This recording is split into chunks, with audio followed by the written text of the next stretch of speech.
Okay, so great. It's a pleasure to have Niranjan from NCMR WF give a talk today in this ICTS Monsoon Seminar Series. He did his PhD from NARL Gadanki, and then he held postdoc and project research positions at IISc in Abu Dhabi, in Masdar Institute, and also in University of Tokyo, as well as in PRL as a Ramanujan Fellow before joining NCMRWF recently. His main research interests are waves, which is what he will talk about today. And so I look forward to your talk. Yeah. Okay. So good afternoon, everyone. And first of all, I would like to thank Dr. Amit because he was the one who initiated this, and we have a fruitful discussions here at INDA conference in NCMWF. And so without much delay, I'll start my topic. So this today's topic of my research talk is on waves to weather. So I just made it simple, but waves are really fascinating to look, and when you watch in the sky, you can see nice undulations of clouds and troughs and ridges, and really they are fascinating. And I just made a quote like what you see, this climate is what we on an average we may expect, but weather is what actually we get. So I like this quote, so because that's why I just, even though waves has a strong impact on climate, but actually we are getting impacts due to the waves on weather scales. So as you know, there are many studies recently actually on the impact of these waves on global scale, like weather extremes and subseasonal. There are many studies. So one of the, as I said, climate, in the climate scale, they actually impact due to the there are strong warmings. As you know, Arctic is, for example, really warming, and we have a strong warming in the southern hemisphere, in the southern latitudes. And due to these strong impacts, also why waves can stagnate for some time, and that could impact. So on climate scales also they are very important. But anyway, I'll talk mostly on the weather scales today. I'll just slightly touch upon the climate scales. So let us start with this. I just made an outline like this. So as we discussing with Amitabh, Dr. Amit, so he was really fascinated to understand what actually how we observe waves in the atmosphere, because most I know this institute is basically on theoretical sciences, but today much of my talk is on observations, and I slightly avoid theoretical, and as you know, you are very good experts. And so my talk is basically on the characterization of atmospheric waves from various sources. So basically you can see the right side panel. I just put a schematic, what I'm going to talk about today, much of the thing, on especially on the gravity waves and other atmospheric waves. So as you see that schematic, there are various impacts on of the waves on clouds, extreme events, and other many things. And even the waves are generated by tropical cyclones is very really fascinating, because there are many theoretical studies which shows that the spiral band, especially the spiral bands associated with the tropical cyclones, are in fact generated by some sort of gravity waves. So really the theory is good, but really we can observe or not. That is another important study, because we should not waste the pain of this, this theoreticians work. So that's why this is one of the fascinating work which I did, and I wanted to share with you today. And so the other part, actually, I just because before that, I don't know whether it is a monsoon seminar. So, but anyway, the next part of my topic is basically on the subseasonal variability, and again how the waves are impacting both on extratropics and the tropics. So all these things I'll discuss. Some slides I will quickly go through, because I want to emphasize on the intra-subseasonal variability of the Indian monsoon and other low frequencies and their impacts. So maybe you can ask me later if you have any doubt if I go fast. So now then let us come some questions. So why atmospheric waves are important, and what sources and types of atmospheric waves, and how we able to detect the atmospheric waves, and how we can actually retrieve the characteristics of the waves, which we can't really able to see sometimes in the atmosphere, but still they exist. So I just taken this from a Lin book, so which actually nicely show the various atmospheric waves. So as you very well know that a physical restoring force and the medium, both are necessary for any wave to propagate. So that includes solids, liquid gases, and also atmosphere acts as a medium for their propagation. So basically other point is the restoring force. So there are various waves, as you can see. I hope you are seeing my mouse. pointer. So there are various waves like sound waves, mesoscale waves, and planetary scale waves. So I didn't touch upon the sound waves, but how these waves were generated. Like sound waves, as you see, we know that the compression and expansion of these refractions and the restoring force is the pressure gradient force that balances, and really the sound waves are generated. Even I talk close, so like that. So, but the important thing I'll touch upon on mesoscale waves and planetary scale waves. So basically, what are these mesoscale waves? There are various types of mesoscale waves, including the gravity waves. Unlike this is not like a gravitational waves which we actually see due to the cosmic and other thing astronomy. These are actually atmospheric gravity waves. So basically, the restoring force of these oscillations is basically the buoyancy force. So when you put a parcel in the atmosphere, we have always a pressure gradient force. As you go up, pressure will always decrease. So we have a pressure gradient force. With that, the parcel will move up, and how the gravity will bring it down. So this pressure gradient force acts as a buoyancy force to restore the particle. So like that, the parcel will oscillate. So it will create some sort of disturbance in the atmosphere. So like that, the gravity waves will generate in the atmosphere. There is some other part like inertia gravity waves. As I said, the restoring force is very important. It depends on the time scale. For short period gravity waves, buoyancy is a major restoring force. But when the time scale of oscillation is very high, so what happens? The rotation of the earth will also act to restore the parcels. So that is where it is important, the Coriolis force. So both Coriolis force and the buoyancy force act to restore the parcel in an atmosphere. So then usually the inertia gravity waves will be generated. So this is another type of inertia gravity wave. And there are many other scale waves, planetary scale waves, which are actually Rossby waves usually, because he's the one who started this on large scale perspective. So the major restoring force is a variation of the Coriolis force. So this acts to restore the parcels which actually move north and south. So these are the fundamental atmospheric waves which are very important for the weather and climate of any region. So now let us see the extracting the wave signals in the data. So we have a huge data which is from observations and models and many things. So the thing is how we extract the data. So the basic thing is real waves is always localized in space and time. They must therefore be composed of a monochromatic waves. But in real atmosphere, it is not the case. But still we assume that the Fourier analysis can be used to decompose such type of spectrum of several monochromatic waves. So what I generated here, the top panel is a simple signal, simulated signal, which just for understanding purpose, I gave that 50 Hz, 100 Hz, and 190 Hz signal I generated at various temporal scale. So usually when you do the Fourier spectrum, we can't preserve the time. So as you see the second panel, we only get the frequency of that particular oscillation. We won't get the time of the generation of that oscillation or wave. So that's why we use another technique called wavelet technique. So which actually preserves the time. If you see the x-axis is a time. So when you see the oscillation, this is the frequency of that particular signal. So 50 Hz, again 100 Hz, and again 200 Hz. So all these things can be exactly until what time to what time this wave has generated, we can get from the wavelet analysis. So this is another useful tool which we can use for the wave analysis. And however, yeah. So when we do any spectral analysis, so we usually get the frequency, but there are many. Any wave has several characters. Like it has a horizontal wavelength, it has a phase speed, it has a group speed. All these things we won't get. So how do we get those such type of signals?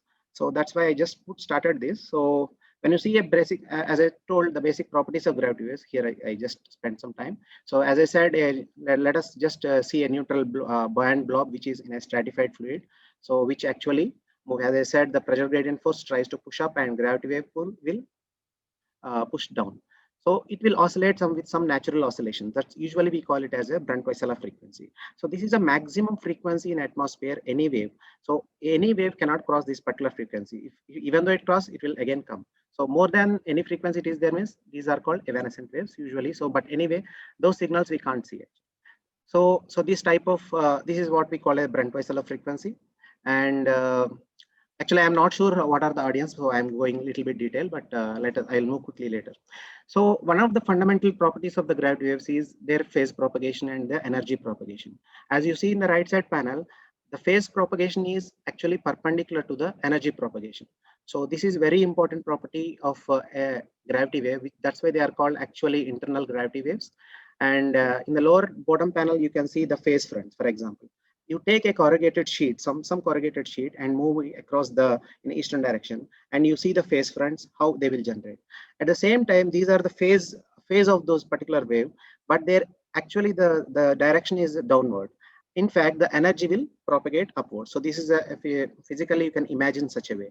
So the fundamental property is that the phase velocity is always the perpendicular to the group velocity or energy propagation, because the group velocity is what the energy is also propagate in the direction.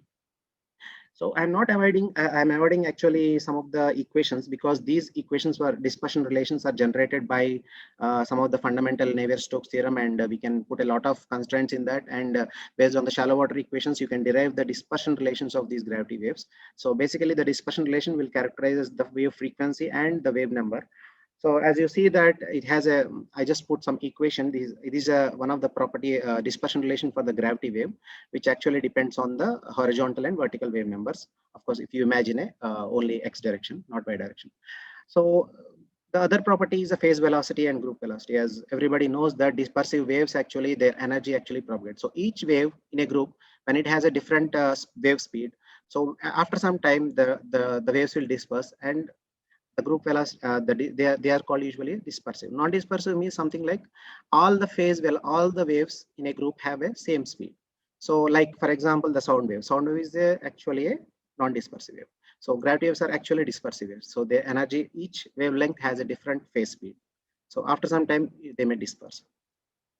So another property is the inertial gravity wave. So as I said that there are two forces which act to restore this type of wave in the atmosphere. One is a Coriolis force, sorry.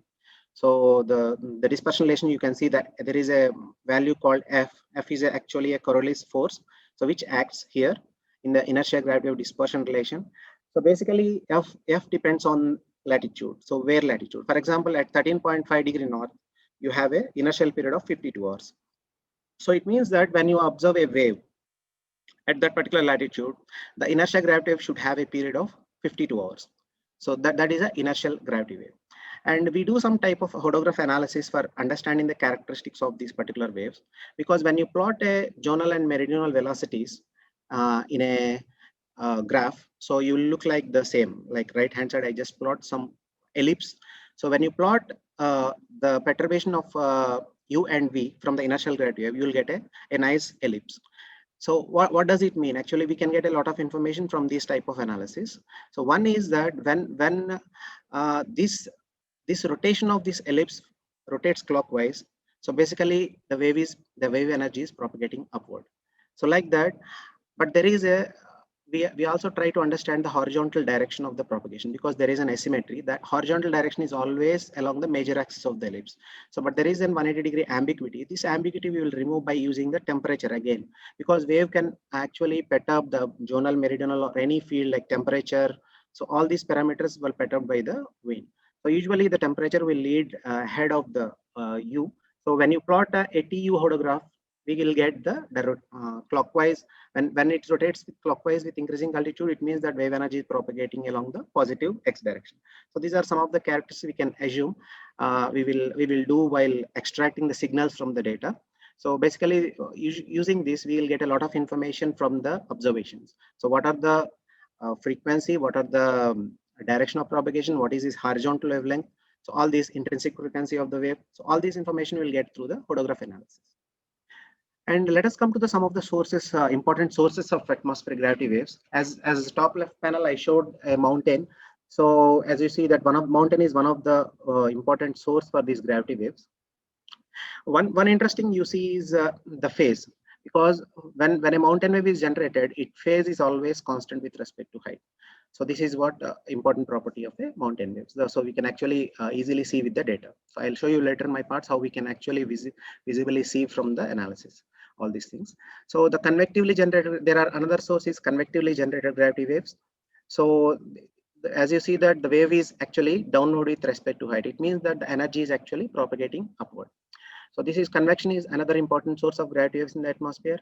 And the other one is a geostrophic adjustment. So what is a geostrophy? It is a balance between the Coriolis force and the pressure gradient force in the atmosphere. So when you perturb anything, so always the pressure and mass fields will disturb, and they are trying to come again into the balance. So this pressure and Coriolis force will actually balance each other, and again the perturbation will come into the normal state. So this is called a geostrophic adjustment. So these type of adjustment processes are very important for generating the atmospheric waves. Another important source is a wind shear. So as you see, I just put a plot. So how as height it is increasing, the wind is increasing, and at the shear level, you see a lot of waves. Actually, these are actually called a Kelvin-Helmholtz waves, or it is generated by a KH instability. And I think many of us know that when you have a strong shear, it will generate a KH billows. So these are another type. These are very important for the clear air turbulence. So when any aircraft is propagating these type of waves, really perturb the wave motion. I mean aircraft motion, and they are very important for the turbulence. So I just give a visibly some examples I put here. Mountain wave, gravity waves. Like for example, you see the eastern part of Appalachian Mountains. This, as you see left, you can see a clear mountain waves from the mountains.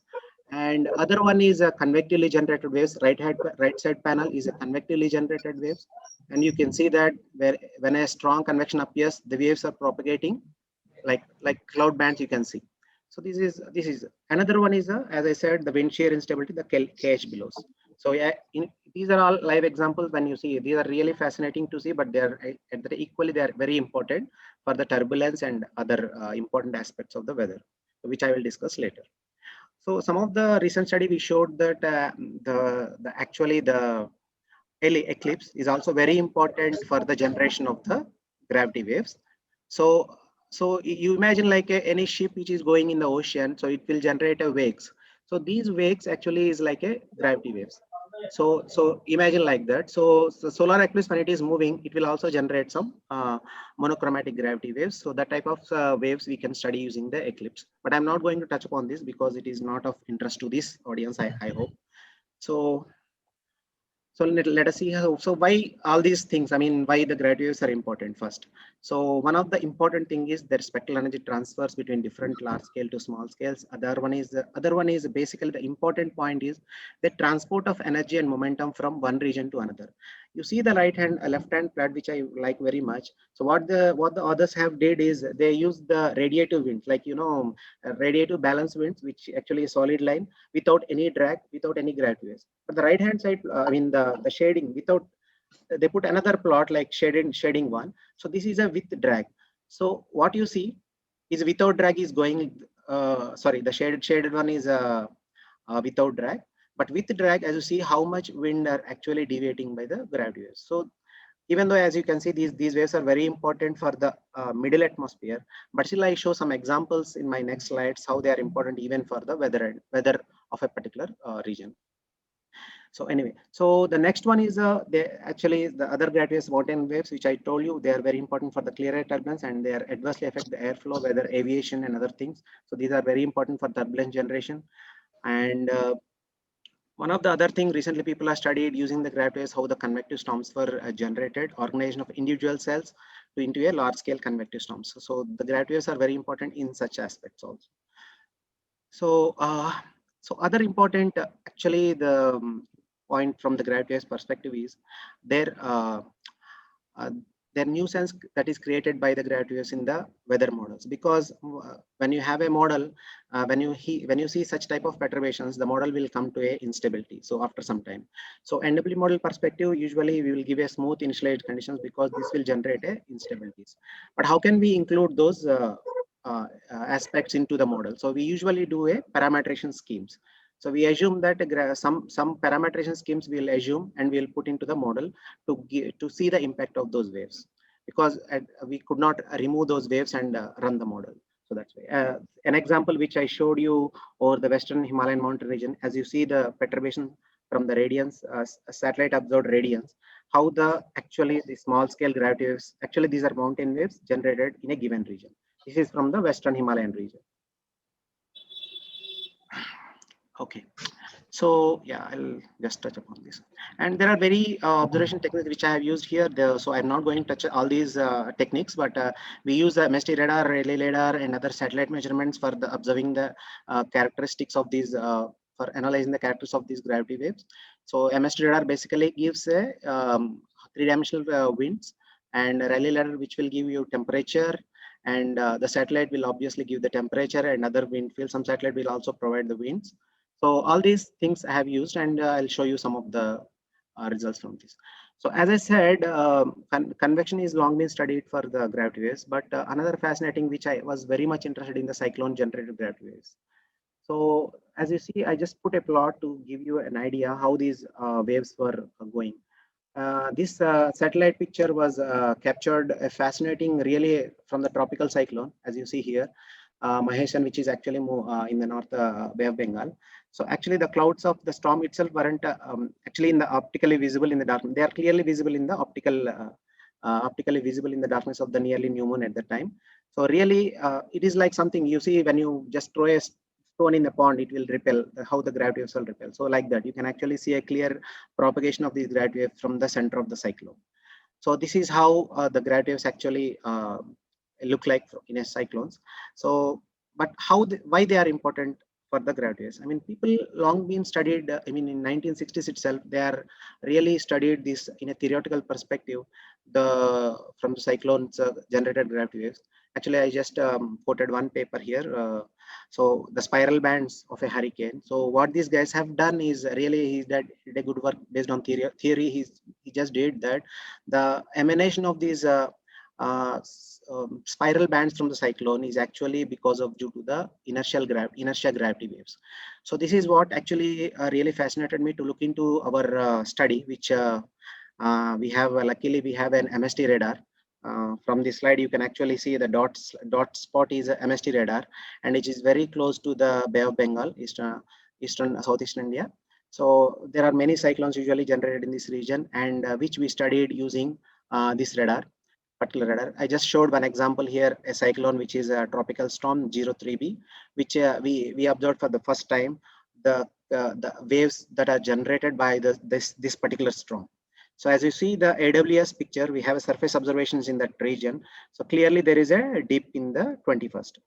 So I mean the cyclone has moved on 21st, after 21st. And how the radar measured winds is also seen by cyclone generated winds seen by the meridional and zonal winds in the bottom panels. But what I want to show you is this particular thing. So what you see here is a spectrum of zonal and meridional winds. So here you see, as I said, that the inertial frequency depends on the latitude what you are observing. So at that particular latitude, which is 13.5 degree north, you see that the latitude, and if you calculate the frequency, inertial frequency, it comes around 52 hours. So exactly we got very strong signal in this particular inertial frequency band. So there are other waves, but I am particularly interested in this thing because the theory, we want to see whether theory is really working here or not. So really actually there are generated, the storm has generated some particular inertial gravity waves for this study. And clearly you see that, as I said, these are the phase lines from the zonal and meridional winds. So what it means is the phase is propagating downward, but the energy of this particular wave is propagating upward. But still you see that the tropical storm actually generated this particular inertia gravity waves that is observed by the theory. So this is what we first time we showed, and we published a paper in So 2008. I have a question, Yes, Niranjan. yes. The top and the bottom A50 spectra, what are those two? Those are Uh, for two different fields, or is it for? it is for a zonal and meridional field. Oh, the zonal and okay. Yeah, And because on yeah, the right are the same are the same plots but for vertical structure. zonal and Yeah, okay. yeah. Yeah, thanks. Here we want to see first clearly see the signal whether the inertial gravity waves are generated by the storm or not. So we showed, then we want to see, because one of the fundamental property of the waves is that the phase should be always propagate, because once they generated they will move upward. So the phase should always be downward. So that's what we plotted right hand side, a vertical structure of these waves. So Okay. clearly this is as the radar observed, there is a clear emanation of the Rossby waves from the tropical storm during exactly that period. After that, they were not seen. So this is how we first time we showed, and we also characterized the several properties of the waves based on the hodograph analysis. So as you see So, that, sorry, one more question I had in the previous figure. yes, yes, Uh, so you said that the storm, you said something about 21st of January, so or yes, June, sorry, not January. So yes. 21st of June was when the storm came on the shore, or what was the Yeah, even Then actually this storm is here, but still we see, because we see the waves in the radar, put out by the radar. yes. Yeah, Yeah. before the storm also we observe, Okay. Okay. because Okay. these when you see the characteristics of this wave, so it has a wavelength of around how much, 240 kilometers. I mean, Okay. two, Yeah. 240 kilometers of horizontal wavelength. So that type of waves were generated, because Okay. we know Yeah. that the inertial frequency, but we don't know what are the horizontal and vertical wavelength generated by the that particular wave. So that's why we did this study. So as you see that 240 kilometers, we can easily observe before the storm comes to the radar position. So Okay. this is Okay. how Yeah. we actually did some work, and like that we actually later we started. We are really interested to look into several cyclones like this, and we started to look whether several cyclones that are formed in the Bay of Bengal and tropical cyclone 03 Fanus. And those who are interested, please look into this paper, because I have given. So there are several characteristics we have noted from this from the radar. So let us see what is the source mechanism for these gravities. There are various theories actually. One of the um, fundamental source is a convection. Convection will actually perturb the isotopes, and it will generate as a waves, and when you that you can see in a way temperature, wind, other fields. So as you see that, because I observed for a monsoon region where a depression passed, that tropical storm 03B is a monsoon depression actually. So usually when you see the vertical structure of the heating profile, it actually very strong in the mid troposphere, the right hand side. And left hand side, what you see is a signal to noise ratio from the MST radar. So whenever there is a strong heating at that particular region, we clearly see a strong uh, heating of strong signal to noise ratio from observed by the radar. So this is another radar, same thing. So basically what I mean to say is the convection is a very important source for these things. But there are theoretical studies which gives the spontaneous imbalance. So they started another important source for this. A spontaneous imbalance is nothing but whenever there is a convective activity and latently released, rapid adjustment process between the pressure and mass fields will disperse the source of imbalance. So this type of source actually is one of the um, important for the outward propagating these spiral inertial graduates. So there are two parameters which I did here.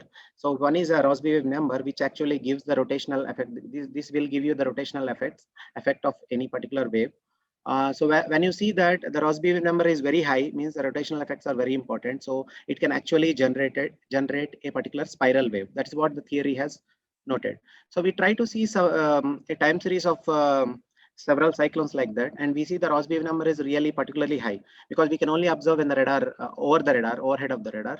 That's why overhead of the radar, when you see clearly on, let us say, let us take the 2003 case, you see the Rossby number is very high, hugely strong in the mid troposphere, and this can actually generate. So the other one is the ageostropic wind. So as I said that the pressure and the Coriolis force will try to balance always each other. When you disturb them, it will generate some sort of inertial gradient.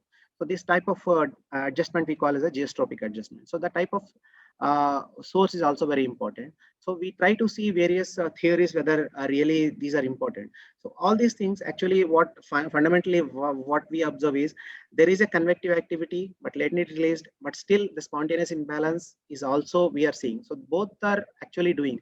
So some sort of idealized simulation we have to do for this type of case studies, removing the cumulus from the model and see whether really dynamically they are generated, or such type of studies we have to do. But so far this study I have showed only the observational aspects. So these two sources are very important as we see from the observations.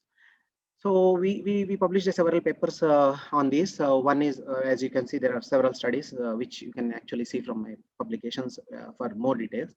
So the other fundamental property which we actually recently did is on the cloud microphysics, because the waves actually when they generated, they are of course dynamics, but they are really important for the cloud microphysics.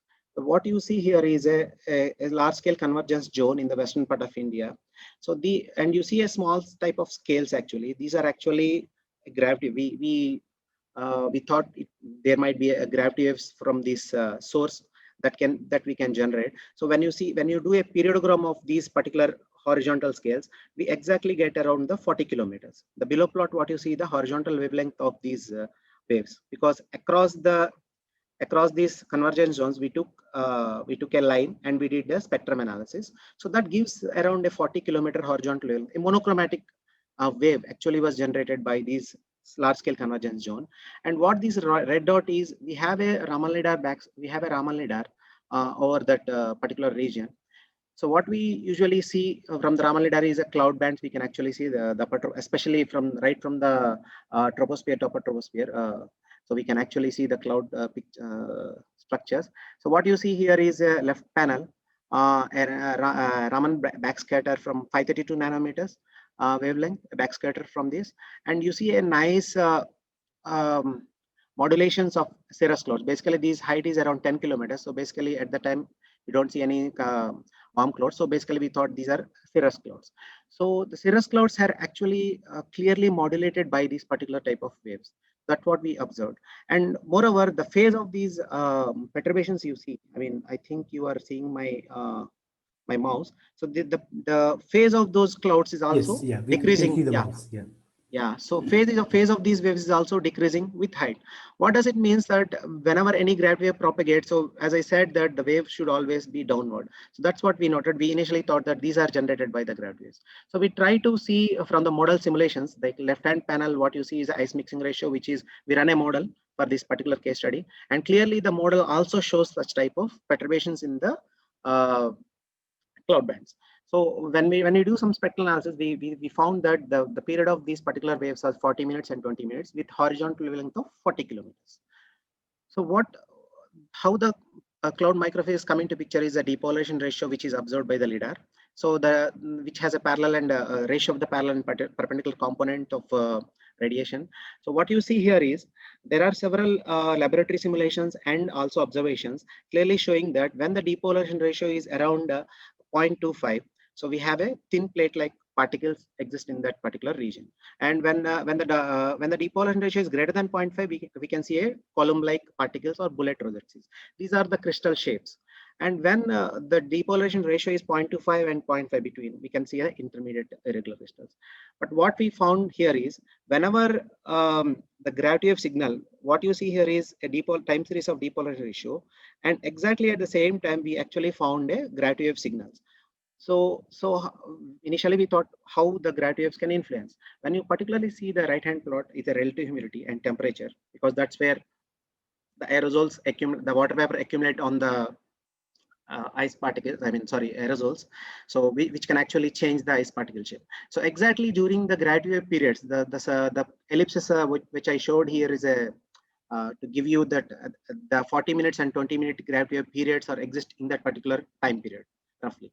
So exactly on that period, we see a supersaturation of the relative humidity. I mean, relative humidity when it crosses the 100%, we call it as a supersaturation.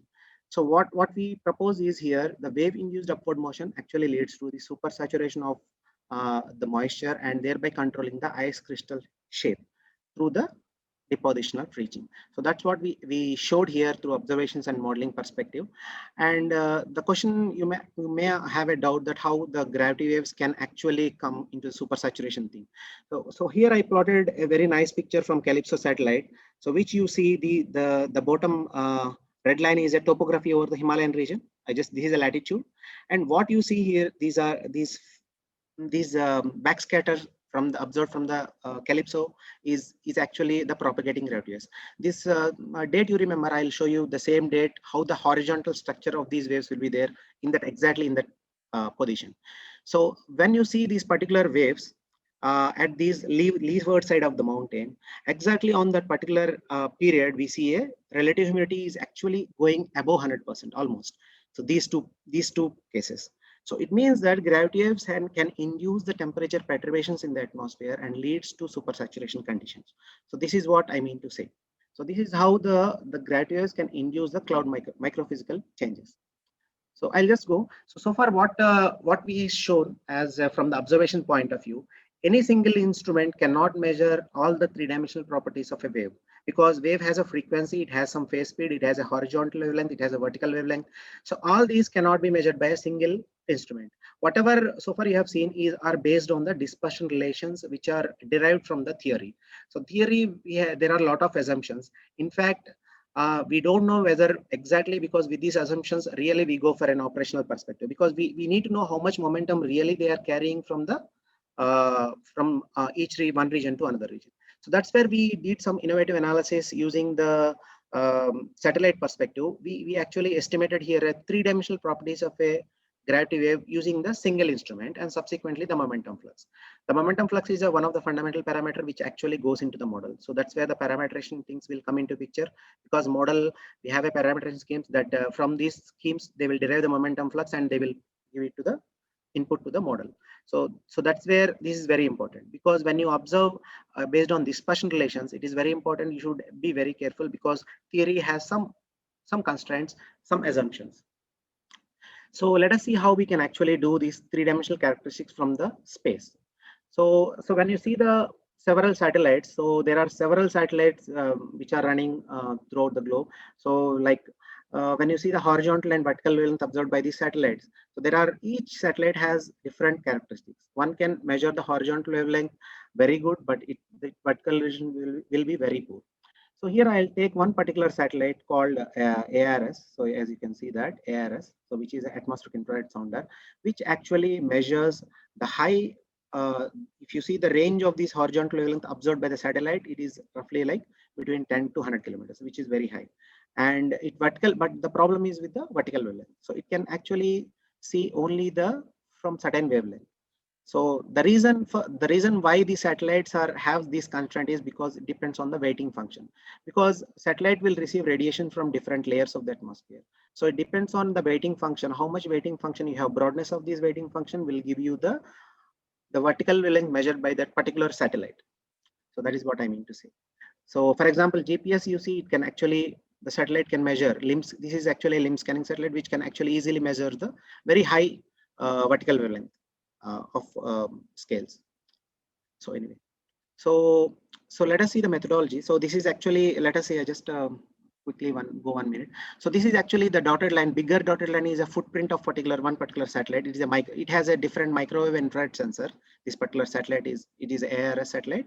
So it has a microwave sensor and also it has a IR sensors. So the microwave is shown in a big circle and the IR sensor is shown by the small circles. So when you observe the IR sensor, we can actually resolve the more high resolution scales. So that's where. So actually the satellite will scan like a push broom technique. So it will go from left to right, right to left, and it will go to in this direction, like 135 horizontal scales. It will go in front of. So 135 by 90, around 90, it will give a total regional picture of any instantaneous atmospheric state. So let us see how we can actually see. So what we are trying to do, see, this is what I was talking about, the weighting functions. So it has several channels. This channel, like right from 15 micrometer, and there are 4.3 micrometer band. All these are CO2 bands which we are observing, because CO2, which is very slowly varying, because the weighting, the radiance should not vary much. So because CO2 in the atmosphere will not vary much, and it covers wide range of altitudes, we have taken particularly these particular channels to understand the waves. So here I showed you a picture, a radiance perturbation from the cyclone Inmar, which is actually in the Pacific region, and also in the Indian region there is a cyclone called Sidr. So what you see here, this particular radiance observed at around 40 kilometers. So in the 40 kilometers, actually you can see these particular horizontal like concentric rings of the waves when the cyclone is passing. So other one, you see a mountain waves, how actually the mountain waves can be observed. So this is actually, as I said, that 135 by 90 is there actually the spatial region seen by the satellite. So this is one particular case study which we see mountain waves. This is actually over the Western Himalayan region, and these are the particularly cyclones. So this is how we can actually measure. So let us see how we can actually measure the horizontal. So of course we can get now horizontal wavelength by actually taking what is the wavelength of these particular radians, and also the ARS will give you the vertical resolution. I mean, vertically at different altitudes, like what I showed here, the weighting functions. So we can actually measure at different perturbations at different altitudes. So we can actually get the vertical profile. So with this, we actually measured the vertical wavelength and horizontal wavelength of this particular satellite. As you see that the vertical wavelength is around 20 to 25 kilometers.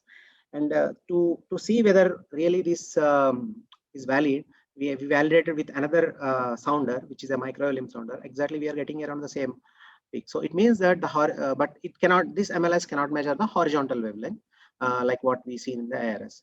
So therefore, the ARS will actually giving the horizontal and vertical wavelength of these particular waves.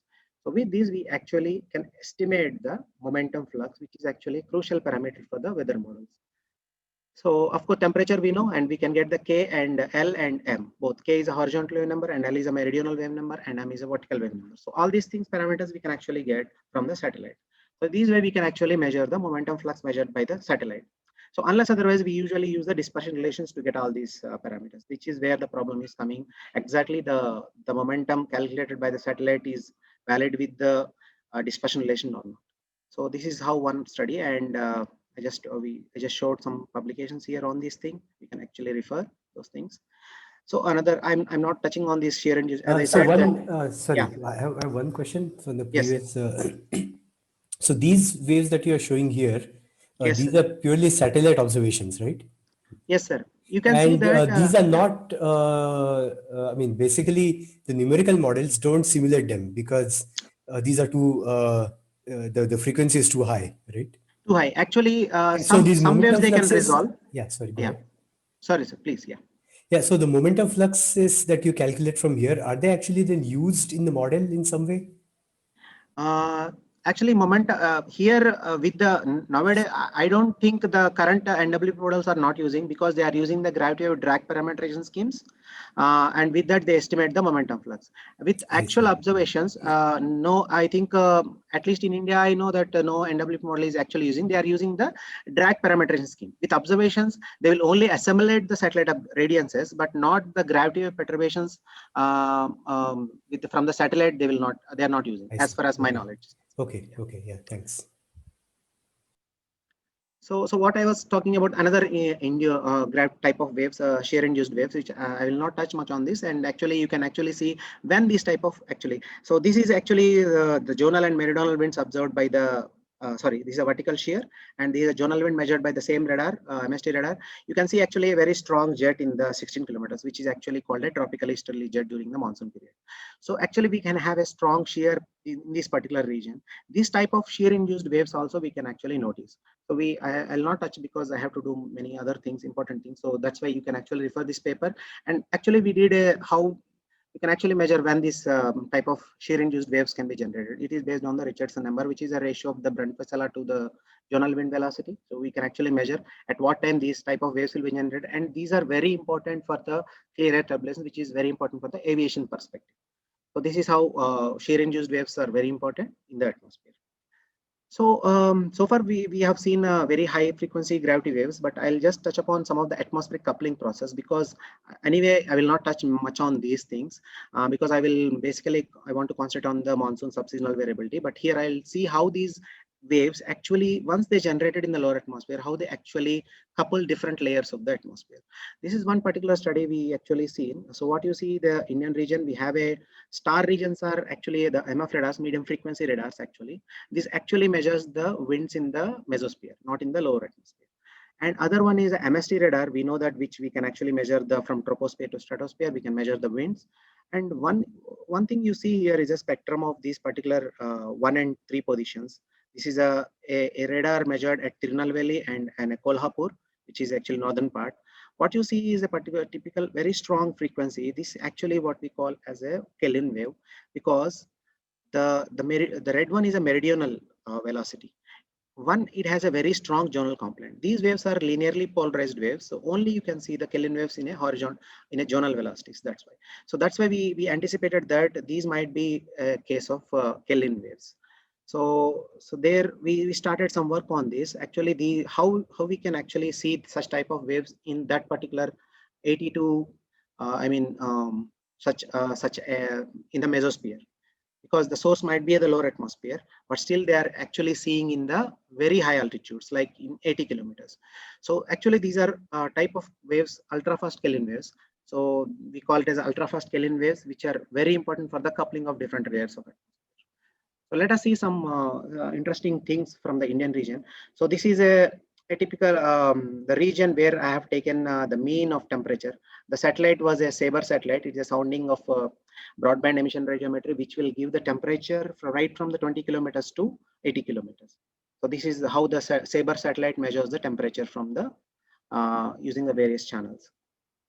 So what you see here is a spectrum of different years actually. This first one is 2017, and you see very typical structure of these waves in the power spectrum. Right from like 2018-19, this wave is actually started and it is increasing its amplitude.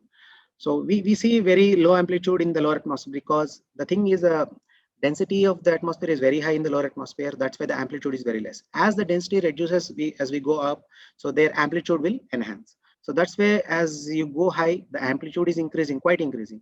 So these are actually fundamentally called as ultra fast Kelvin waves. To prove this, we showed here a very another from the same satellite. So we have a zonal and meridional component. It has a very strong zonal component but zero meridional component. So it means that they are linearly polarized waves. So definitely these are linear Kelvin wave, ultra fast Kelvin waves. And when you see the impact, the whole several years like this, like 20 years of satellite measurements we have done here. So it has a very strong impact, like roughly 15 degree Kelvin. The variability of ultra fast Kelvin is around 15 Kelvin from the background.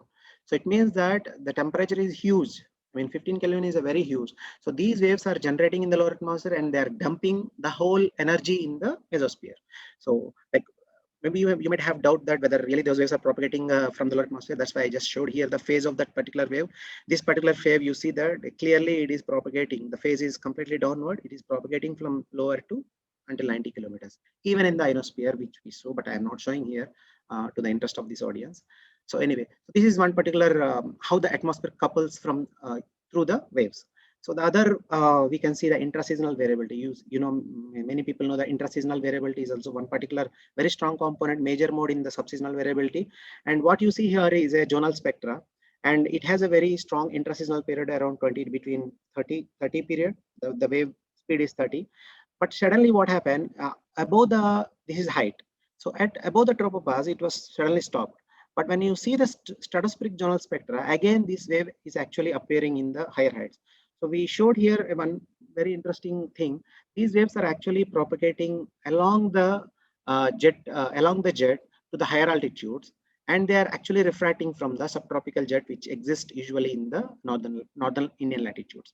So I'm not touching on this, but you can actually refer this paper. It's a very, I mean, how these actually waves are really coupled. We clearly show with the observations how these waves are propagating northward and again refracting back to the stratosphere. So anyway, so far much of my study is focusing on the upward propagation of the waves, but really how these waves are, whether they are really important for the surface weather. So far we are actually seeing so far in the waves are going upward, but really they have a strong impact on the surface weather. Especially I'll take some examples from the Rossby waves. As I was told that absolute vorticity conservation is one of the important thing for the Rossby waves that exist, and due to the variation of the Coriolis force with the latitude. So this is, as you see that I just put a movie here. You see that these are subtropical jet, and these jet is undulated by the a very large scale Rossby waves. And actually what happened, these waves bring a very cold air to the lower latitudes and warm air to the high latitudes. This where these waves will actually perturb and couple the tropics and extratropics. And these are also very important for the surface, which I showed here, which this is one particular case study we see. So this is a box region you see in the Indian region and Western Himalayan region. And this dot is actually the location of our radio sonde launches, which is Ares Nainital. So actually this location is very near to the foothills of the Himalayan region. You see that this topography. So this is very foothills of the Himalayan, and there are several from the Ares they launched several radio sondes which actually measure the zonal and meridional things. So this region also lies in the extratropics. So we want to see whether this type of extratropical Rossby waves can really impact on the surface weather. So this is how the zonal and meridional picture look like. When you do some spectrum here, you can see a very strong waves around 8 days. You can see in the exactly on this particular height. Because once the jet, as I showed previous slide, the jet acts as a jet waveguide for these Rossby waves. Once they generated through the jet, they will propagate. So that's why you see very strong signal in the jet region itself, not in the below. But indirectly they can actually influence. What you see here, the bottom panel is the surface meteorological parameters, which actually have a relative humidity, surface pressure, temperature, and wind speed. When you do some spectrum to this particular time series, you actually see a very strong signal exactly matching with this particular period. So this is where we thought that the Rossby waves has impact on the surface weather, but how? So the question is, uh, anything the so this is let's see how these wave actually impact. So this is a the solid line is a jet jet subtropical jet, actually what you see in the previous slide, subtropical jet. And this is a meridional velocities, and these perturbations are actually the Rossby waves, what you see in the next slide. And this is jet. When what happens when these waves are undulating, and when there is a trough region, like I just put a cartoon here, when you have a strong convergence in this region, you see that it should compensate somewhere. So that's where it will create some sort of high pressure in the lower atmosphere. So basically these, you see a strong divergence in the upper atmosphere, but at the same time you see a strong convergence for compensating that particular divergence. So this way, when you see a divergence in the upper atmosphere, it has a strong convergence and it will lift the moisture up. Actually, you can see it clearly, this moisture is lifting upward. So this is how the convergence and divergence, basically these are baroclinic waves, type of waves, which has a component of convergence in the lower atmosphere and divergence in the upper atmosphere. So these type of waves actually impact the surface weather in a way. Now, this is a paper we showed, as you can see, the modulation of surface meteorological parameters from these Rossby waves, uh, for more interest. But what happens when these waves actually break? Breaking means in the sense that all the energy is dumped to the background. So because any wave, like when you see a go to a sea, the waves will break, the offshore waves will break like that. They come to the shore and they will break. So such a way in atmosphere also, these waves are propagating waves, but when they break, I mean they dump the whole atmosphere and they mix with background, they actually exchange a lot of energy. So this is one particular case, the same case actually. So see here, this is on from 1st November to November, 1st November 2011, it started until December 31st we went.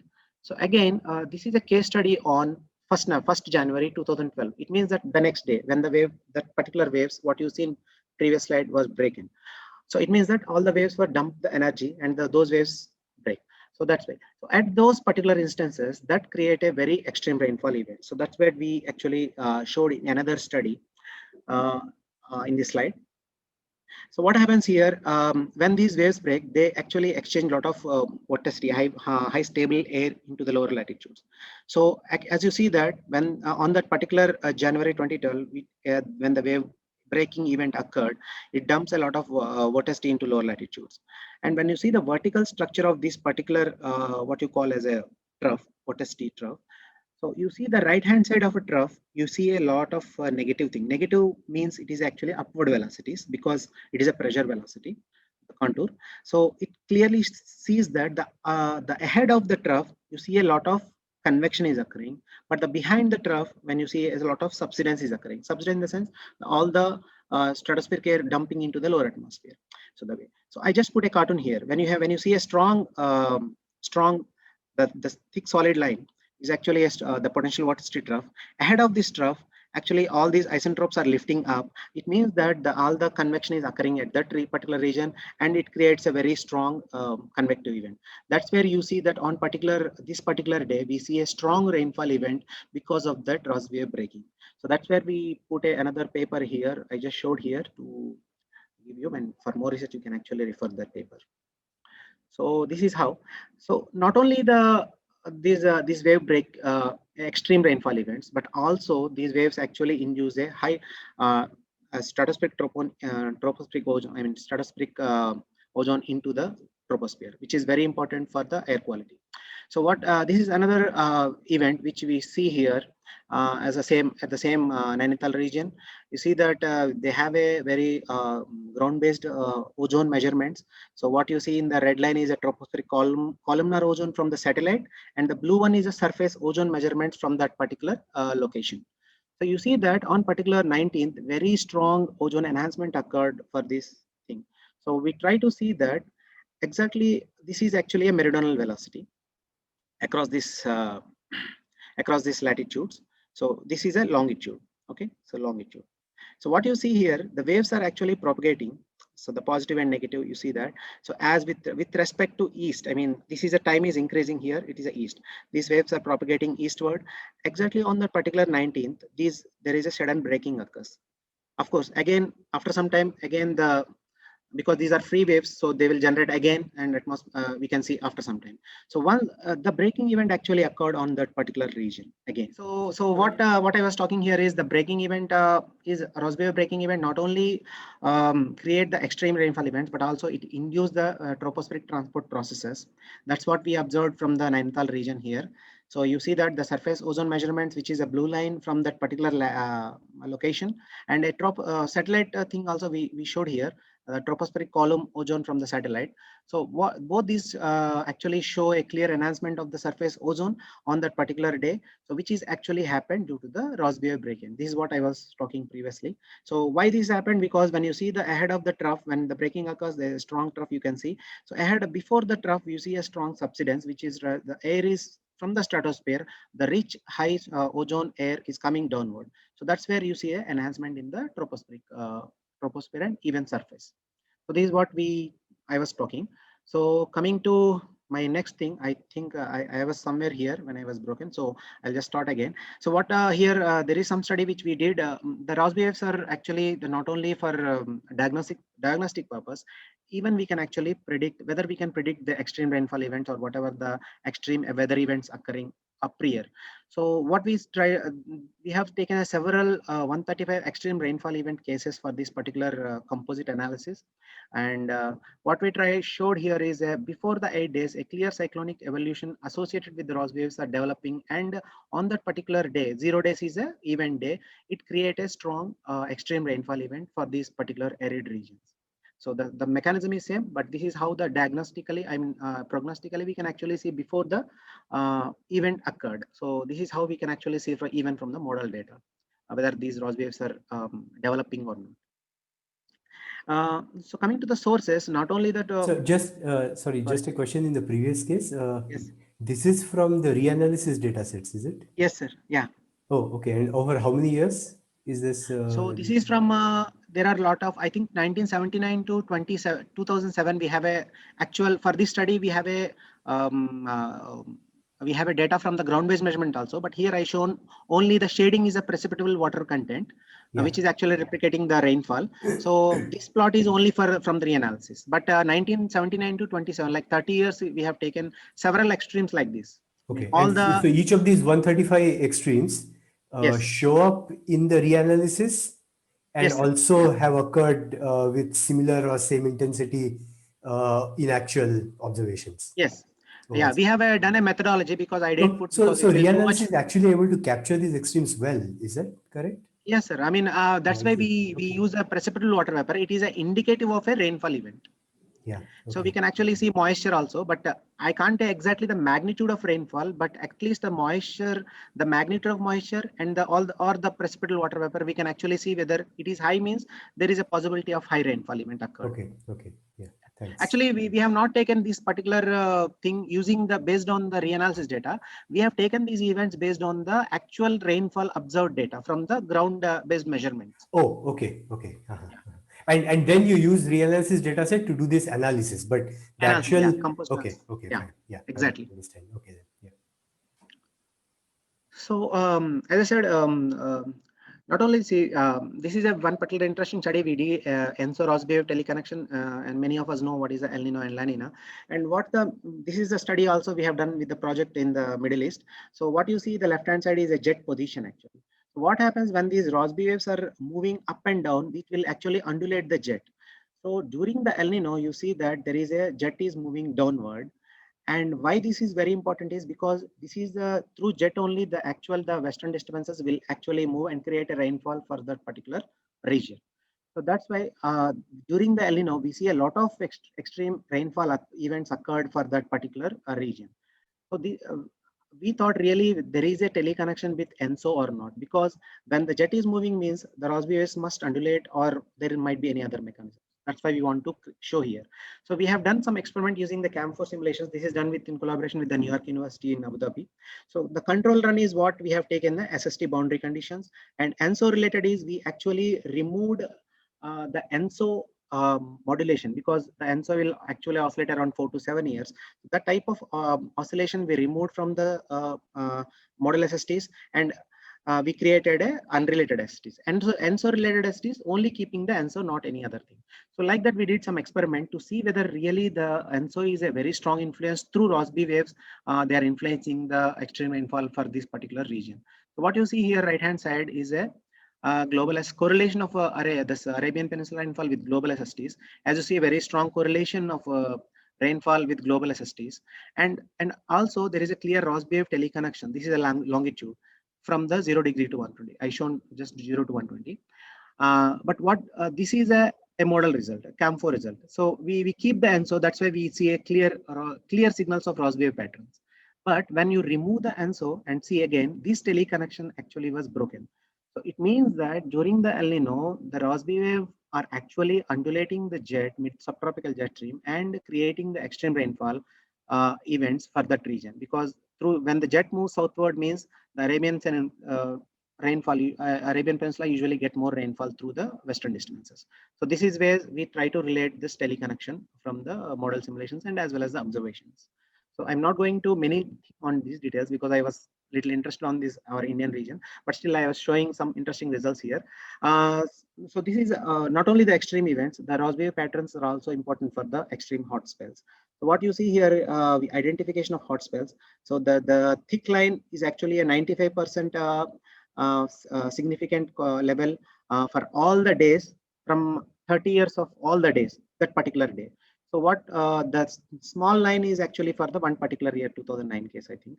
So this is, so whenever the daily temperature crosses the 95% of the significant level, then we assumed it as a hot spell for that particular region.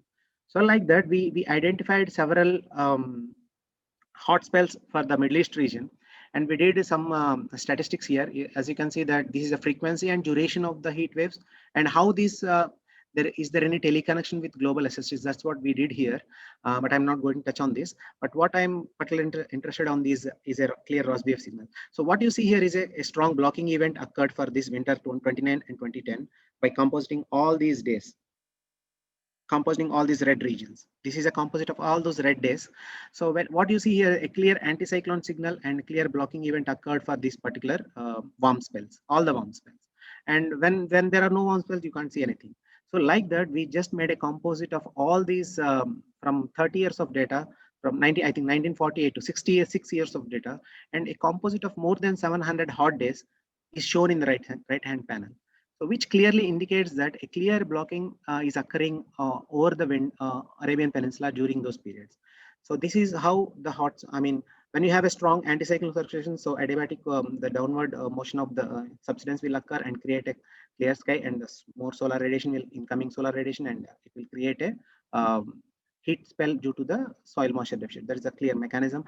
So what I'm trying to say here is there is a clear blocking event is occurring, which is actually a part of the Rossby wave train, which is emerging from the North Atlantic. So this is what we showed here, that during the warm spells, the Arabian Peninsula is actually under the influence of a blocking, which is a part of the Rossby wave train that is actually started in the North Atlantic. And right away, once it so these contours are actually jet. As I said, that once these waves actually moves into the jet, so this jet acts as a waveguide for them, and they move across all the longitudes. So this is how occurring. And as you see, there is actually some Indian region is also very significant here. And recently, I just showed one of our Indian group has published a science paper in this. So Indian monsoon, which is derailed by the North Atlantic wave train, and which is a very interesting study. So what these people have done is, so they have taken a similar way, a North Atlantic signal they observed for identifying the subseasonal drought. So, but of course they are related with ENSO and non-ENSO droughts, because as we know that during the ENSO Indian monsoon there is a deficit of Indian monsoon and we have a drought can occur. So, but the study has shown that without ENSO also they are actually seeing the droughts, which is actually a subseasonal phenomena, which actually influenced by the Rossby wave train, which is from the North Atlantic. So that's what I just want to link, whether what we observed in the Arabian Peninsula is actually even influencing in our Indian region. Of course, this is a during monsoon period. What I shown previously is a winter monsoon period. So finally, this slide will show you how the Rossby can influence the subseasonal droughts over the Indian region, which is of an extratropical signature. Now, let us see not only extratropics, but there are several studies actually for the subseasonal perspective. When you see the monsoon is even influenced by the tropics, so equatorial wave dynamics. This is where the equatorial dynamics is very crucial for this subseasonal variability. So I just want to spend some time on this. So what you see here is a daily accumulated precipitation over the central India, which I showed here. This is a region where actually the previous authors have taken the same region was taken. The main source is we have taken the gridded data from the rainfall data from this paper, Rajivan sir paper. So this clearly is showing the central India has, everybody knows that we have the monsoon rainfall is actually start building up from the June, and it is actually there we have a clear annual signal. And also the shading, what you see is standard deviations. There is a very strong undulations within the season. So this is where the interest comes. So here when you see the contribution point of view, so because as you see that from June to October we receive a lot of rainfall.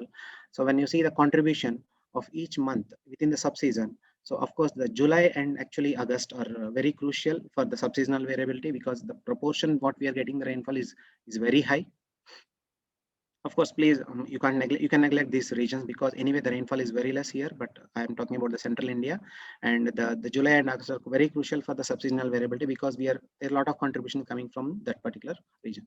Now, when you see the subseasonal variability over a typical year where we have a drought on 2019, which is actually when you see the central India is receiving like accumulated rainfall is around 617 millimeters, and while at the same time there is another wet year which is actually 923 millimeters. And when you see the subseasonal variability, which is actually very smooth signal, which is when you the rainfall is low here, and again it is increasing, and again decreasing, and again there is a clear signal of some particular band.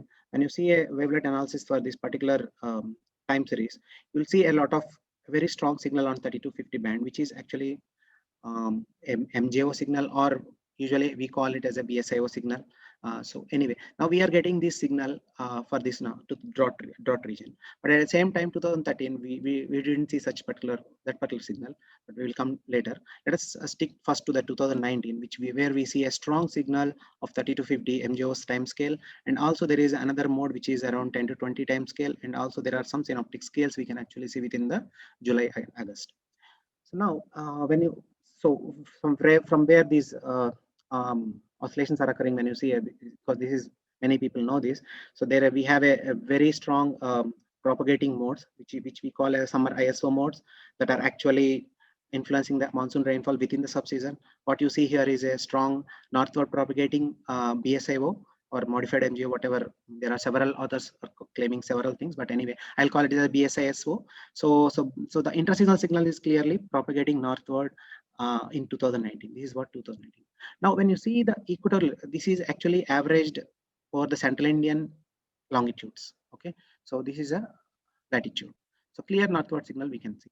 Another one, when you average at equatorial region, at the same time we see a equatorial moving. I mean, so as the time increases, this oscillation is actually moving eastward. So this is basically a eastward propagating MJO. So what I mean trying to say is these signals, these ellipses correspond to this particular location where the MJO was actually initiated. The BSI was initiated in the equatorial Indian region. And when you see at space-time scales, you can see that this oscillation was generated in the Western Indian Ocean, and like usually the MJO is propagating eastward. That's what the spatial pattern will look like. Now, let us come to again our 2009 case. So what we see here is a envelopes of strong pockets. Within that, we can again see a strong undulations of some periodicity. So we have a strong positive rainfall anomalies, negative anomalies. Within that, again, we see a strong subseasonal timescales again within that. So these are actually basically, when you see a latitude perspective within the average, I just average this right hand side plot, I averaged for the our Central Indian latitude region. When you see that these are actually coming from the westward. So within, this is a clear ISO envelope. Within that, we again see a lot of another small scale transient waves. Maybe these are convectile coupled waves. So basically they are Rossby gradient waves, which I will come later. So what I'm trying to say is we have a strong subseasonal variability within the subseasonal MJO. MJO is a very strong mode. Within that, we have some smaller scales which are propagating from the westward. So that's what it exhibits a multi-scale characteristics. Now there are very interesting studies previously. So sorry, can you just go back? So Yes, this one shows westward propagation, yes, sir. but the previous one, in the previous slide, This one is equatorial Indian region, sir. this is the equator. Okay, yeah, 10. Okay, fine, I see. Yeah, this is actually equatorial Indian region, but this Yeah. one is actually our region, our Yes, Central Indian yes. region. Oh, I see. Okay. So for influence the Central Indian region, we are getting from the westward. Yeah. Okay. So basically, there are three types of modes. One is the eastward propagating MJO, and northward propagating BSAO, and again westward propagating. Okay. Yeah. So I'll come later all these things. Yeah. So this is how the subseasonal variability is influencing. I just took one ideal case study on 2019, of course, which happens to be a drought thing. But there are some interesting studies why this actually happening. So you see that this vector is a cloud motion So vector. actually, just one more Yes, comment. Maybe you can finish up in a few minutes. sure. Yeah. Okay. Oh, sorry. Yeah, sure. So yeah, I'll go here because I just did because precipitation is very highly variable, spatially and temporally. So that's why I took OLR is a proxy for convection, which actually I compared with the OLR and rainfall. And you see, of course, there is a parabolic fit is there, but still OLR is clearly can be indicative of a proxy signal. As you can see, the 2009 case, we can have of course, a suppressed convection is a positive and rainfall case is a negative, we can see. So the suppressed is now positive. So where we see a rainfall deficit. So what you see here is it's a MJO cycle, which I plotted 30 to 50 cycle, which I plotted in the magenta line. So when you make a composite of the MJO time scales, you can see a lot a northeast and southwest tilt of rain band, which is occurring during the monsoon period. So this is one of the important characteristics of our subseasonal variability. And a lot of people have already tried this, and because we have a strong teleconnections with the Western North Pacific region. Let us see. So far, what we have seen is we have a life cycle of boreal summer BSASO, have a three modes, which is a MJO mode, which is eastward propagating, and a northward propagating mode, and an off equatorial westward propagating mode. All these modes are actually influencing the monsoon at the MJO timescales and all subseasonal timescales. Now, the picture actually clearly shows here. You see the initiation is occurring actually here in the Western Ocean, and which is propagating eastward, and where actually we see a northward propagation of these signals. And of course, the MJO is again will propagate eastward as usual, of course, with reduced intensity, but again, it will intensify in the West North Pacific. So this is how the BSAO structure, which initiate and bifurcates, forming northwest and southeast tilted rain band and progress northward. So there are some important questions here, how the active and break cycles, like what we see here is the break cycles are initiated and again maintained, and why the convection is moving eastward, and why does the BSISO have a northward and southeast slanted structure, and why move northward. I think I don't have much time, but one of the important paper, which actually is, I mean, many people know, and a lot of studies based on this thing have done, is using the Gill and Matsuno theory. So which actually what the others have done is like MJO, which is a strong heating region, and they put a strong heat source, and the heat source distribution, which I have given like Q of XY, the distribution is given here. And actually they did a detailed theoretical study, analytical solution they arrived. What they observed is to the east, they see a Kelvin wave structure, which is in the low level, we can see a strong east to easterlies, and to the west of the source, we can see a strong westerlies, which are actually associated by the Kelvin wave, and to the east and westward Rossby propagating waves. So this is a very important studies for this, and several people have also observed the structure of this major mode of the MJO, which is actually important for the subseasonal thing. And there are various theories for each propagation, but assuming MJO as a coupled Kelvin Rossby wave couplet, because initially they thought that is a Kelvin wave, but the speed when they consider is actually very low compared to the speed of the Kelvin wave. So the MJO is very slow compared to the actual theoretical Kelvin wave speed. So that's why again they started this MJO Kelvin wave couplet, and they try to observe what happened, why it actually moves eastward. So what happened prior to the MJO moving eastward, there is a low level moistening occurring, which is an important signal, and that creates a strong instability. And again, new convection will generate to the east, and like that, it will go east. So what I mean to say here is a zonal asymmetry, which in the moisture, which is a very important key for the MJO eastward propagation, along with the Kelvin and Rossby couplet with the MJO. So I just skip these things because not only the convergence, also SST plays, because air-sea interaction also plays an important role here. So what the SST structure, you see the eastward side, we have a strong warming due to the reduced surface evaporation we can see. And when you relate which parameter like air-sea interaction or the Kelvin wave Rossby couplet is important when they compare. So the right-hand side plot a bar graph which shows that the atmospheric wave is actually having a huge contribution to the eastward propagation to the MJO. Now the initiation, when you come to initiation, so we have a lot of, I mean, there are a lot of studies, but still what I showed here is because what we see later previously is a Western Indian Ocean, we see a initiation of the MJO signal. So basically what happening, a strong easterlies before the initiation is actually seen in the left hand side plot.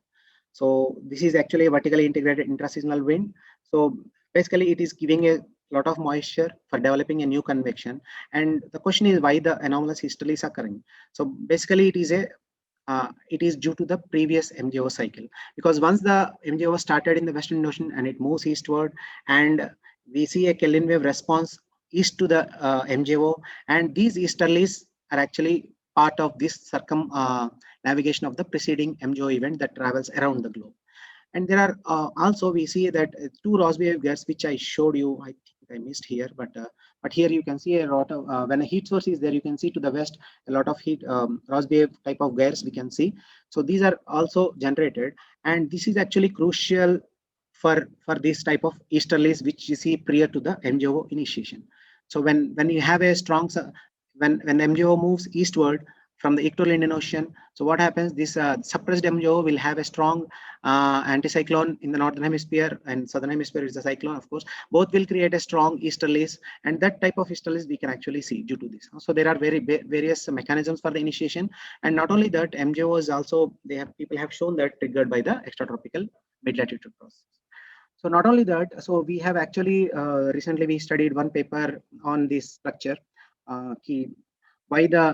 So what you see here is a wet spell and dry spell especially we have taken the southern part of India.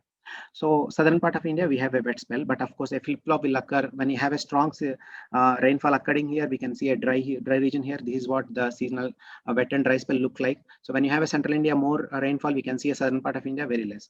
So of course we have taken here southern part of India. So all the dry spells were composited here, and you see that all the we have a strong significant wet spell here in the southern part, and when you composite the wind anomalies, you can see a clear Rossby wave gyres happening, and due to which actually the moisture is building up prior to the initiation of the convection. So this is one study we have done. So why this is also more important, why the northwest and southeast tilted anomalies we see in that band which we see previously. So I'll just skip some things because of the time limitation. So what I'm trying to show here is this is a Holmwiller diagram, a wet monsoon year. So far I discussed with the dry monsoon year. Let us see a wet monsoon year. We have a lot of variability within the time scales, very short time scales, but there is no clear signal of MJO here. That's what we can see here in the wet monsoon year. So what I showed here is there are several years I have taken, like all the wet years, dry years. So when you see here a clear 30 to 50 oscillation like MJO or BSAO's type of oscillation, we see all the wet years, but which is absent in the wet monsoon years. So this is how again I classified the wet and dry. We have taken a central Indian region and we have done a standardized analysis. So below -1, which is a dry year, this is how the usual analysis will do. So all these years we have done a spectral analysis at the subseasonal time scales. What you see here is a red one is a dry monsoon composite of all the spectrum, all the years. within the top signal. So clearly what you see here is the red line. There is a clear signal of 30 to 50 oscillation within that dry years, which is absent in the wet years. So what does this mean? This means that synoptic scale variability is very huge during the wet above normal years, which is absent in the below normal years. So it means that the BSI also has a positive or negative feedback. So that's what we have to see.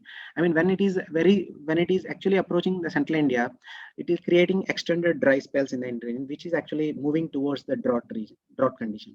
So it means that the BSIO has some negative effect on the Indian monsoon with this, whatever the analysis what you are seeing. So I stop here.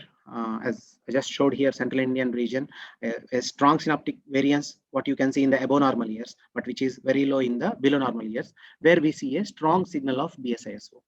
This is what I was trying to. So finally, I just want to finish one slide. At NCR Model, I want to, as a courtesy, what we do here, we run several global models, basically right from the high resolution models to coarse resolution models, and several models we run here at NCR Model, which I want to share with you. And anybody interested can actually contact. And more details can be seen in the NCR Model site. And of course, I thank you. Because of the time constraint, I just stopped here. Yeah. Okay. Thanks a lot, Niranjan.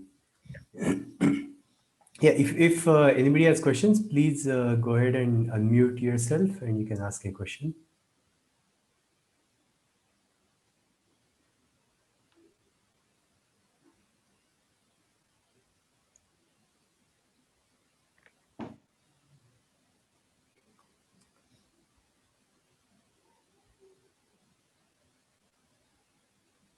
Okay, so I had one question about this last part. So sorry, somebody unmuted, is it?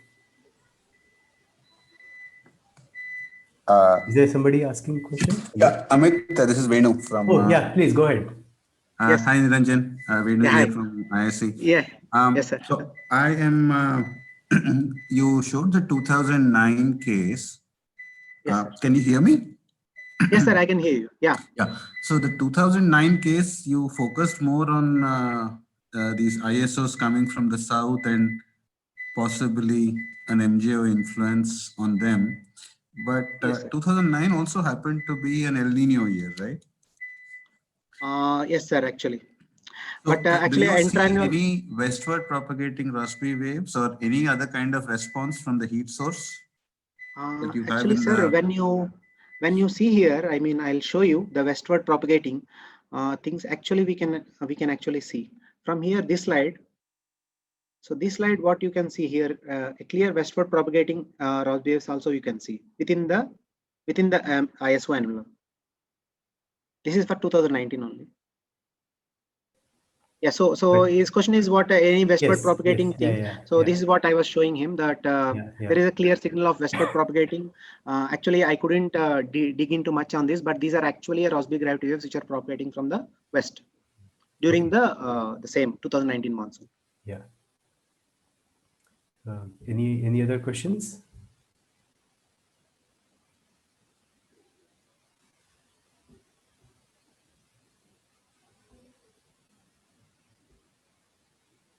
Okay. So actually, one quick question. This yes, these plots that you showed of, I guess those are the I think the previous slide or the one before that. I forgot which slide it was. That was of this one and the one before for during which year. So I guess these were wavelet plots. The one before for the dry and wet years. Yes, sir. These are all the same years I have. Yeah. Yes, sir. This one. Yeah, and these are for the rainfall itself, or are these for the OLR? No, the rainfall. Okay, and OLR also shows something similar. Have you tried or has? Yeah, actually, sir. Actually, I used here a Morlet power. Okay. So basically, it will give the energy within that particular oscillation. So definitely, the OLR will also show a similar pattern. I see. Okay. Yeah. Okay. Yeah.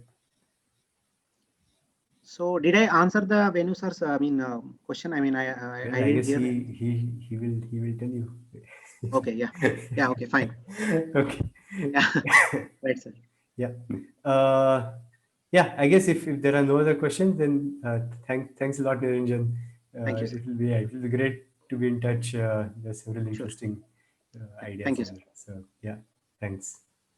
Sure. Thank you. Thank you so Okay, much. thank you. Yeah, Thank you all, bye. everyone, for your attention. Thank Yeah. you.